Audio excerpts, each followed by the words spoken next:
Well, hi everyone, and welcome to the I Want You to Open Your Window Right Now YouTube channel. I'm your host. You can call me Sean. And I'm going to be sharing my thoughts with you about the world as I see it. Basically, I think we're living in the world of deceit, the age of deceit. There's lies everywhere in the media. People lie about other people. So-and-so said this. I mean, really, people are wondering what to believe. The inspiration for this YouTube channel, first of all, I want to give a shout out to many of the YouTubers. I disconnected my cable. I don't watch mainstream television anymore on a regular basis. I don't want it to infect my brain with their lies and misinformation and distortions, and really just focusing on trivial matters. And so this channel is not going to be about my ideology, although I describe myself as a libertarian, reflexively anti-government overreach, but also I respect the progressive value ideal. So the mantle of progressive libertarian always seemed to fit, although it does seem to be a contradiction. But basically, I would support progressive goals, but not at the expense of the rights of the individual. So kind of a voluntary society, one based on truth and mutual respect, and the ultimate power lying with the individual, is the way I see the world. But this channel is more about the quest for truth in an era of deceit. And the inspiration for the name of my channel, I Want You to Open Your Window Right Now, is from the 1980 film Network. And I think a lot of you are familiar with that film. And a famous rant of the main character, who's a newscaster who's basically slowly going insane. And just so many people, it seems like, don't know what to believe today. There's so much misinformation going around about various things. And I'm going to play a little clip from the 1980 film Network. Thank you, Doctrine of Fair Use, because I'm just going to be commenting on it. This is not a reproduction for legal sake. So stand by, I'll show you my little segment. Here it is. As if that's the way it's supposed to be. We know things are bad, worse than bad. They're crazy. It's like everything everywhere is going crazy, so we don't go out anymore. We sit in the house, and slowly the world we're living in is getting smaller, and all we say is, please, at least leave us alone in our living rooms. Let me have my toaster and my TV and my steel-belted radios, and I won't say anything. Just leave us alone. Well, I'm not going to leave you alone. I want you to get mad. I don't want you to protest. I don't want you to riot. I don't want you to write to your congressman, because I wouldn't know what to tell you to write. I don't know what to do about the depression and the inflation and the Russians and the crime in the street. All I know is that first, you've got to get mad. You've got to say, I'm a human being. God damn it. My life has value. So, I want you to get up now. I want all of you to get up out of your chairs. I want you to get up right now and go to the window, open it, and stick your head out and yell, I'm as mad as hell, and I'm not going to take this anymore! So there you have the inspiration for my new YouTube channel. Hopefully we never get to that sort of crazed state, but it can be maddening to flip on the TV and to constantly hear refrains. I'm speaking to you from the week of January 17th. At the end of this week, we're going to, 2017, at the end of the week, we're going to inaugurate President Trump to his first term. And the mainstream media, people like CNN and the Washington Post and BuzzFeed and CBS News and ABC and NBC especially, they're just focused on this Russian hacking narrative. They're so crazy. And it can make you just seem like everything is insane. They release unsubstantiated allegations about crazy things, and that's fine. And they just repeat it. But if Mr. Trump, President Trump, in a few days answers back or pushes back, then he's breaking some ultimate rule of decorum, and it's a new low. You know, I mean, what happened to journalism, you know? I was a high school newspaper guy, okay, so I'm no professional journalist, but I know how to write a story, and I know the principles involved. And let me tell you something. If you're posting a story about someone that has bad information, and you're a journalist in a mainstream publication, you're supposed to get them to comment A part of the story should be that you either tried to or you did reach out to them for comments so they get a chance to put something in, especially when you're using unsubstantiated sources or unnamed sources or no sources, rank speculation. So the media is just completely out of whack. And meanwhile, the election that we just had, before the election that we had, everyone was so upset because President Trump was aware of all of the dirty tricks that were going on during the campaign, from the things exposed by James O'Keefe and Project Veritas, where they went undercover and discovered people putting fake agents, people that were being paid as provocateurs at Trump rallies to deliberately start trouble or violence. They would put people out there to put fake stories in the media or have fake crowds show up as protesters. They really just pulled out all the stops. And, President Trump's aware of this. So leading up to the election, he kept saying that things were rigged. And it seems like everyone really pushed back hard, like, oh, they said, Trump, you're just losing. It's not rigged, get over it. But then the minute the election went down and Mr. Trump won, it's like they all went into snowflake mode and they can't take the truth that they lost. And yeah, you're right. Some people did have questions about Trump. And I think those questions are about to be answered. We're all going to find out. That's the beauty of this type of argument. You don't have to wait forever. There will be a result.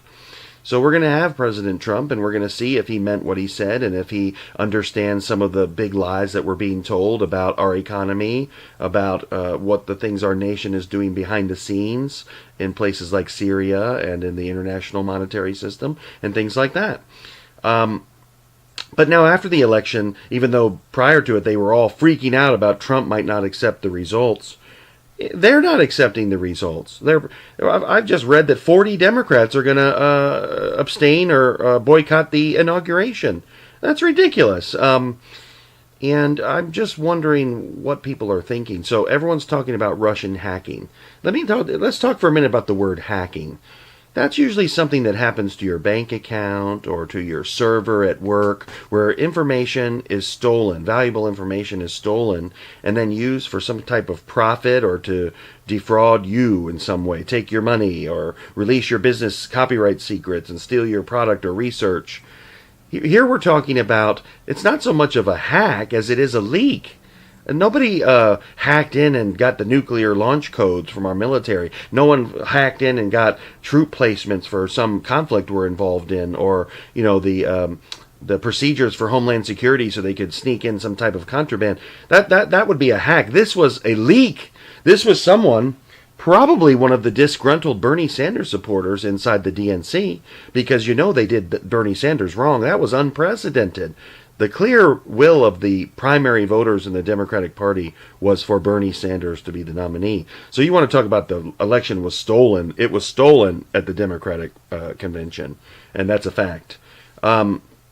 The corruption. Think about Donna Brazil and Debbie Wasserman Schultz and all the corruption that was exposed in these email leaks. And so is it really a hack if the only result of the hack? Who cares who did it? No one can prove who did it, by the way. They keep saying the Russians did it, but so far we don't hear any proof. So this is it really a hack when the only thing that happened is that the American people learn the truth of what one of the major political parties was doing behind the scenes?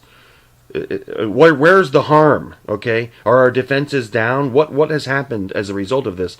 Why is it bad that voters knew more true information about their candidates before the election? How is that a defect? Okay, in our system, I don't understand. Meanwhile, if you don't mind me pointing out, in Detroit, when they did the recounts in Detroit, if you remember, Jill Stein, basically after the election, came out and said, oh, we've got to have these recounts. We've got to have these recounts. And it seems like no one pays attention to the fact that during those recounts, specifically in Michigan, okay, as they did the recounts in cities like Detroit and in many of the precincts, a very large percentage of those places when they looked at the certified totals and they went to do a recount, the number of ballots in the bag didn't match what was certified. In other words, there was legitimate voter fraud going on, ballot stuffing. One vote counted 5, 6 times. Take a listen to this report. 37% of precincts in Detroit counted more ballots than actual voters. Katie Fang, still with us. You say there could be a criminal case, but one thing must happen first. Tell us all about it, please. Well, you're going to have to find intentional conduct on a part of these ballot workers. But I'm going to tell you, Stuart, one incredibly egregious example is that in one ballot box, there were only 50 ballots, and yet 306 ballots were cast. How do you reconcile that? So it was either fraud, true criminal intentional fraud, or a level of gross negligence by these ballot workers to inure to the benefit of Hillary Clinton. Let me get so, this you know, right. Wayne County is hugely Democratic, Stuart. Now, you're talking about one ballot box from one precinct that had already been signed and sealed, and it said that it had got, I think it was 307 ballots inside it. Is that true? But in fact, when they opened it up, there were only 50. That's accurate? That's correct. That is completely accurate, and that is an exact example across about 60% of these precincts had examples like that happen. 37%. So there you have it, and I'd like to thank Wow Videos, the YouTuber, for getting that clip from Fox Business, and thanks to Stuart Varney for that great report. That's back from December. But basically, there you have it. Why are we talking about Russian hacking when all that happened was that American voters received the truth about those DNC and John Podesta email leaks, which revealed the truly reprehensible behavior of those officials, including Deborah Wasserman Schultz and Donna Brazile and others, members of the Clinton campaign colluding with the media behind the scenes. You know, so basically, we've got a big scandal about nothing. Meanwhile, there was actual voter fraud in one of the largest cities, the largest city in the critical state of Michigan, that, as you just heard in that one example, there were 300 some votes tabulated for Miss Clinton, but there was only 50 ballots when they cracked open the seal. They scanned each one 6 times. 6 times! That for all the times you hear the coastal elites in Manhattan shriek about how there's no voter fraud, what the heck is that? Let me tell you, if it was the situation was reversed and that was happening in a place like Texas and it favored the Republican candidate, this would be the lead story on every mainstream media channel nonstop until there was a riot. That's the fact. So, you know, the media, whether it's the elite newspapers like the Washington Post or the New York Times even, CNN especially, NBC News especially, they are literally just pumping out fiction. I mean, it's almost a deliberate misdirection from what the true story is. And I think that's what's led to this channel and my little excerpt from Network. It's like, you know, I watch a lot of YouTubers. I'd love to credit some of the ones that I watch almost on a daily basis. And those would be the X22 Report and the X22 Report Spotlight. Hi and welcome. I love that channel. Great economic discussions and great guests. I love Greg Hunter and his USA Watchdog. That has inspired me greatly to keep it real, and he gets great guests on there. And he has a mainstream media background, but he works for himself. Greg does a great job. It's my dream to appear on his show one day, to have enough content to actually be on his radar. I watch the Dollar Vigilante quite often. I love Jeff Burke, and he's just a rebel just like me. I really like him a lot. And I watch We Are Change. Luke is out there. He's a great guy. And of course, the mainstays are things like InfoWars. I'd watch a lot of Democracy Now! I watch a lot of the Young Turks. And I don't agree with many of these people ideologically, but I like to calibrate myself to people that have an independent voice, right? And then they point to the evidence. They point to what people actually say and do. And then we think about it. We process it. We argue at times. And over the last year or so, watching various YouTubers or alternative medias like that, that's what's inspired this channel. I've satisfied myself with participating, say, in the comments section or sharing videos or getting into arguments on Facebook. And during a recent conversation with one of my best friends, it's like ultimately in social media, I think on Facebook especially, they're censoring everything. If you talk about anything that the government or the powers that be don't like, they'll censor your channel or demonetize it. Another YouTuber a journalist I really respect is David Seaman. Very inspirational to me creating this channel, and he's moved over to vid.me, which I'm also doing. I'm going to maintain a YouTube presence as well, but I don't want to be censored. And unfortunately, these Jeff Bezos and Schmidt at Google and Zuckerberg at Facebook, these are the new oligarchs, and they're very, very cozy with the sort of, I guess you'd refer to it as the shadow government or the corporate government. Very amazing how the issues that Bernie Sanders was raising are very similar to some of the issues that the Trump supporters are reeling against as well, despite the different tone of those two camps.